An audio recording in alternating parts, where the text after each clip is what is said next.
Hey guys, can you hear me okay?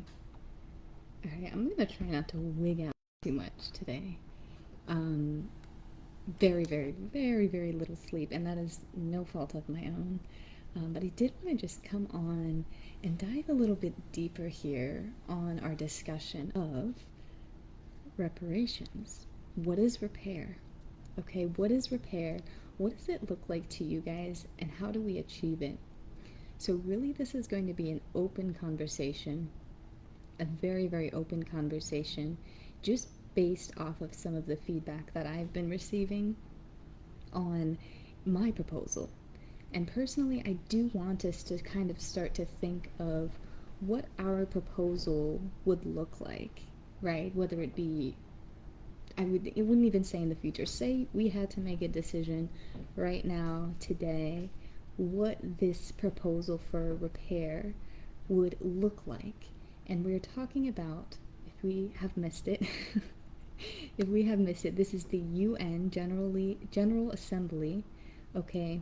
And this is the non-binding resolution that was discussed based off of specifically, okay, the transatlantic slave trade.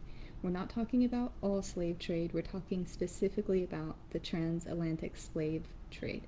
Okay, and what did this resolution, this non binding resolution, propose?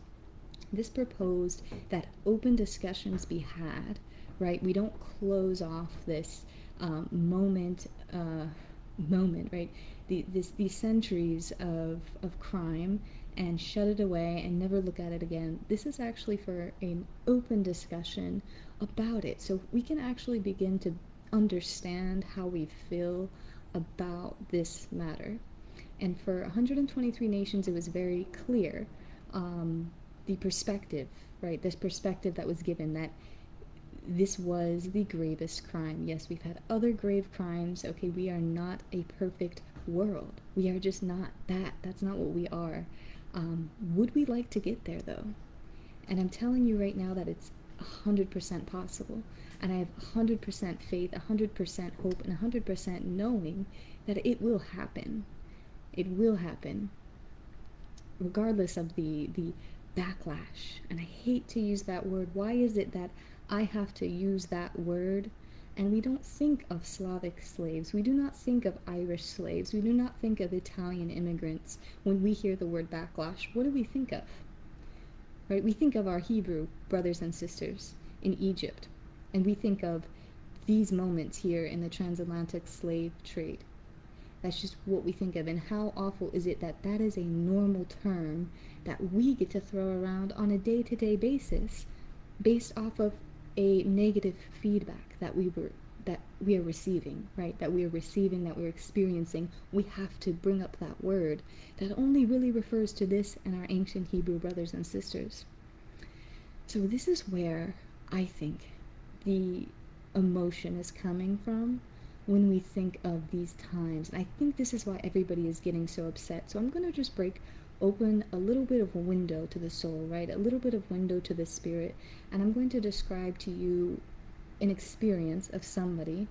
Okay, she is a person of color. She is a sister of mine. She is a creator. And she is somebody who had experienced a near-death experience. And this is not anybody that you know. This is somebody that I know. And she described this experience as she got to review many different lives. And she saw herself as this woman of color, this person of color, of African descent. She saw herself as a slave. And she saw herself as a child in Africa. She was experiencing these lives again in a review format, right? Seeing things from all perspectives. And do you know what also she saw? She not only saw her lives as a woman of color, she saw herself as a slave owner. As she remembered her going through the fields and doing the labor, as she remembered that moment, the next moment she was taken back up, and she was also the slave owner cracking the whip. So I think this is where a lot of this emotion is coming from, because our eternal souls, right, we are not tethered to this bloodline, to this human experience. Our human souls and our expansive spirits have all of these other experiences that we're remembering. So now we're just trying to think, well, how is this fair, right? How is this fair that one group of people, right, based purely off of race, right, maybe even off of skin color, gets to have an advantage over one another, right? How is that fair, right? And we consider that, and we read through my proposition, right, my resolution on what would make things at least economically fair, right? And actually would revolutionize everything. But I'm not even going to talk about what I brought up. But I will talk about the perception and how it was perceived. And I did actually see things from the other angle, right? Would this perpetuate more of a cycle, right, of inequality by granting somebody with more access? With just maybe just a little bit more access, would this grant a perpetual cycle of maybe us as the white people coming down into a position of servitude or slavery? Would that put us in chains? You have to really think about this. If somebody is just maybe a little bit higher than you economically, does that put you in chains? Does that make you beaten? Does that make you raped? And be honest with ourselves. We have to be honest. We have to think about all these things. If somebody is in a little bit of a greater position than you financially, just not even thinking about politically, not even thinking about systemically, not even thinking about, all the jobs that are available, even if it's just financial, even if they just have maybe a little bit more cash in their savings, in their childhood education accounts, right? Spending into the economy. If they just had a little bit more cash in their pockets, is that really such an offense to you, the one who is entitled to being higher up and superior all the time? And I'm just going to touch on something just really quickly. I am a person, my bloodline, I shouldn't say I am a person, my water and spirit soul are something else. My spirit and my water is something else. But my bloodline, okay, I have been in this country since this time. My blood has been in this country. If you have been in this country since the 1800s, 1700s, you likely own slaves. And I will just say it like that. You likely own slaves. I'm not going to say everybody because I do not know for sure. But if your blood has been in this country, even if you lived in the North, even if you were one of the first settlers coming to America from England, from Ireland, wherever you were coming and escaping your religious persecution on the boats as well. It's a short 2-month journey from England to America. It's nothing like Africa to America. But we did come over. And we've been here for so long, being able to build and prepare this system for people who look like us. And that's okay. And that is okay. I'm not saying that. But what I am saying is my blood has also been in positions of power long before we even got to America. And this is where some of you actually need to do your homework, right? I'm going to put a link down here to trace back your own family genealogy. You really only need one date of death from a grandparent or a great-grandparent. You need their birthdays, and you can actually trace yourself all the way back from before colonization here in America. And why don't you just take a good look at where exactly you stand in history? I was in my blood was in on one side, one side. My bloodline was in many positions of power. Okay, Italian rule, Italian Germanic rule, being chased from the Bronze Age by the Huns down from the north into Italy. My family was in power when getting into Italy as Germanic warriors, essentially. We were warriors. This was before Vikings. This was a very long time ago. And we were in rule in Italy for about 200 years. We were actually butting heads with the Pope and the Catholic Church at the time because we were pagans, and we converted to Christianity, and we converted to Catholicism, but we were butting against the Pope's rule still. So that's my line of power. This is the privilege that I am blessed with, that I get to wear on my face, that I get to have on my arms. And we have to think back to our great, great, great, great ancestors, our African ancestors, who they were once first. They were once first. They were once the domineering forces. And we do understand that. We do understand how it's intimidating. We don't want to be put in that position of lesser than. I understand. I understand. But would it be so bad if we can just fix the gap? Because right now, the scales are not even. I will tell you, they're not even at all. They are not even whatsoever. So if we can just close this gap, this racial inequality gap, that would be super, super wonderful. And that would be super, super helpful. I understand the different side of it. You know, we are paying out money. Isn't it like we are purchasing their time and their energy again by giving them this money? And, you know, it's like we're placing control over them all over again, and it could re-perpetuate into something completely different. But that is not the vision that you should be having. If you have that vision when you're thinking of just closing this gap, and it maybe even lifting us up a little bit more, lifting our fellow brothers and sisters up just a little bit more, is that so terrible? That should not be the vision that you have of you shrinking back into slavery, right? Into servitude. That's not the vision that I have. I have the vision of the better part of our economy, okay? It's not a quarter, okay? 15, 20%, 20% of our economy will be working in congruency with us, helping us actually retransform and restructure our systems that are so broken and so worn out. So we have another entrance into an economy. We will have lawyers. We will have new bankers lined up, ready to service this new type of industry and this new type of thinking.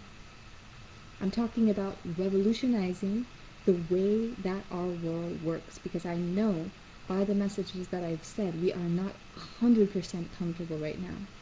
It doesn't feel good to have to sacrifice and give something up for the betterment of humanity as a whole. And say you are a person of color and you are in this great position of wealth and influence. You can use your power of the dollar to help somebody else and lift them up as well to your position, and maybe even a little bit higher if we're feeling generous, right? That is the goal. We have to love each other like we love ourselves. We have to love each other even more than we love ourselves a lot of the time. That's really the mindset that we have to be thinking. It is not all for one. Or should it be all for one? Because I know we have one who's for all of us. So maybe we should be all for one, right?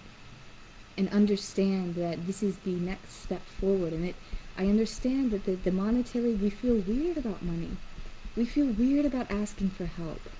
We feel like it's something that we're not allowed to do. We feel like money is scary. We feel like money is dirty. But like I said, we can have lawyers and we can have bankers lined up, ready. You have your lawyers and your bankers, right? And this is not me and you. I'm just speaking in terms of community base. We should have a good learning system. I know we do. I know we have a good understanding of our financial realities because we are learning how to make the system better and how to improve it to the best of our abilities. So I know we have plans. I know we have action plans. I know we have plans for governance. I know we have plans for positions of authority. And that is a great and beautiful thing. And that's what I like to see from everybody.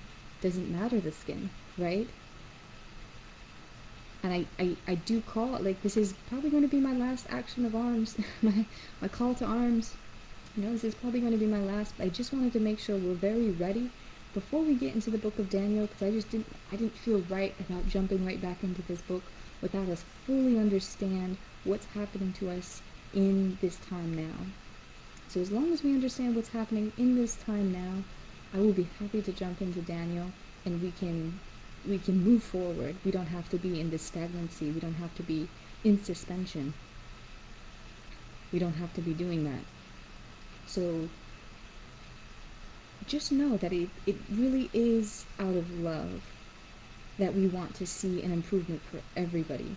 It is not going to be an attack against the people that have less, like it has been for a very long time. We blame the people that are in a lesser position than us, and we are taught not to blame. This whole book, in Ezekiel, Lamentations, we're talking about not blaming one another. Do not blame even yourself. Do not blame God. There is no blame. There is no blame for anything. It is all forgiven. It is all understood. But we just have to make sure everybody is happy at the same time. Everybody needs to be happy. Everybody needs to be functional. We can't go days without eating.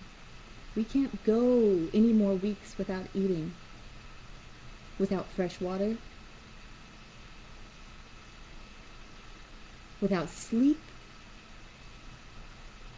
I'm telling you, the frequency, I know we're all understanding the frequency, and the energy of these times is very, very, very, very turbulent. And this is why, again, I'm so glad I did not come to you sooner, because my tone would have been even more different. I'm glad I was just completely silent during all of that, because this is what matters. And this is the most important step, is recognizing how we can change. And I want open ideas. I want new ideas. If this handing money, right, over to the people that were affected and still are affected and still will be affected if we don't do something, if handing over that $50,000, $100,000 base is too gaudy for us, if that is too, it feels dirty, it feels like it reminds us of something, let's think of something different. We can think of something different. And I just don't know what that would be at this time. What would appease everyone? I want everybody to come up with their own resolutions and ideas and plans for reparations. Write them down. Put them in your notes. Put them on your computer. You don't have to broadcast and do like I am doing. You don't have to. But we do need to start talking about what would make sense for us. Ask and you shall receive. We have to start thinking about what would make sense for us as a country, as a nation, because as a globe, as a country, as a nation, as a global community that we are all becoming very, very rapidly. We have to think what would work for all of us, because it's not just people of color in the U.S. that are affected, it's people of color everywhere. There's this stigma, right? There's a very, very strong stigma, right? And we keep needing to feel the need to close it out and shut the door on it and forget about it. We can't do that anymore. We cannot do that anymore. We have to bring this out and be open. We have to bring it to light. We can't just think that, it's the luck of the draw, it's the soul's journey, it's the spiritual journey. It certainly is, but how long are we going to go ahead and repeat the same spiritual journey? For select groups of people, right? I know everybody's gone through their different times in the past. I know every race has gone through different struggles at different times. And I do understand that this is a very long-lasting role that this has been happening. And I know things have gotten better, but it was not that long ago that things just got better. And why did they just get better? What did we do? What kind of actions did we do? I'm asking you honestly, not accusationally. What kind of actions have we done in the past 50 to 75 years to make things better? Right? We demonstrated. We certainly demonstrated. We went out to the streets. We built churches. We built movements. We turned to our Lord in faith. We turned to our Lord in knowing. Right? We turn to our Lord in knowing. And honestly, if all we do is continue to do that, we are going to be just fine. And that's why I would love to finish this discourse. I would love to finish it and get back into our text so we can progress in faith and knowing, because I know it is going to make things just as beautiful and as wonderful as they're going to be. But I do not want to ignore this, and I do want to have open discussion and not to be fearful of the kind of feedback that you would receive, because that's what helps us adjust, and that's what helps us gauge, okay, this works for some people, this does not work for some people. How can we make it work for everybody? How can we make it work for everybody? What is everybody willing to do to make sure we all are happy and excited and joyous and not contemplating leaving the planet, right? Whether we're joking and we're serious, it's a very serious matter. A very serious matter. So, and very much speaking through lack of sleep right now. I'm speaking through adrenaline right now. So I'm not trying to be harsh. I'm not trying to be fear-mongering at all. But this is an urgency. There's a certain urgency that's going to happen in terms of needing to just maybe just open up the conversation. Just open it up just a little bit, even to yourself, even to Allah, right? Even to our Lord, even to God. Just open up the conversation. Pray, ask Him to guide you in the right direction. Ask Him to understand everything that we are experiencing, which He does. I promise you that. And ask Him to help us take the right 2 steps forward. We might have to start taking 2 at a time at this point. No, we can take 1 step at a time. There does need to be some sort of step. Some sort of step. And again, just we're talking about repair as a whole, right? So for you, for your spirit, for your soul, for your body, what would look good for you? What works for you? What kind of financial means would seem supporting to you? What kind of sustenance are you looking for? And I know many of you have ideas. I know many of you are taking the action steps necessary, and I'm eternally grateful for those who are envisioning and turning the visions into reality. I'm eternally grateful. I know this message is not directed to everybody at this time, right? But it is directed to a group and a certain people that is just unsettled and uncomfortable. Whether that be part of the time, or whether that be every so often, or whether that be all the time uncomfortable. That's what we're trying to heal. That's what we're trying to repair. That's what we're trying to fix. So what would work for you if we just carry on like we do, and we focus on the Lord, and we turn to faith, and we call upon Him? I do trust everything will be okay. I do trust. This is the year of trust. 2026 is the year of trust. Last year was patience, and we had maybe a little bit too much. We need just a little too much patience. But this is the year of trust. And who are we trusting in? We're trusting, most importantly, in our God. We're trusting in each other, as a family, as a group, as a collective, as one. We're trusting each other, and we're loving each other like we would love ourselves. Just like we look at another person and we're looking into a mirror and they look nothing like us. But we know that they are us and we are them, so we love them just the same. And I hope that it resonates with you, and I hope you understand we can all be great. We are all great already. This is not even a matter of we can be. We are all great already. So I just, we can lessen the bickering. We can start to relax at this point. We can start to relax. And I will love to go ahead and get into Daniel over the next few days. Hopefully I'll see you maybe tomorrow if I get a little bit more rest in, so I'm not barking at you and doing all this stuff. But I appreciate you guys listening, and I'm sorry that it was an abrupt wave that I felt that I needed to come on. Well, you know how I get triggered sometimes. You know how I see this one thing, I'm like, no, let me just jump in there real quick. Let me say something real quick. Just hold up, one moment. Let me just say something real quick. And that's how I be. That's how I be. So I love you guys. I appreciate you. Thank you for listening. I know this is like big drama, but remember, if it's falling upon innocent ears, if it's falling upon clean hearts, that's exactly where it needs to go, because it's getting to the right place. I assure you that. So God bless you. I'm gonna get off and I'm gonna try to just relax my body, just for like a few minutes. I'm gonna do my best. I'll probably have a banana, cook up some sausage or something like that. And I am very grateful and happy that I am even able to do that under these circumstances.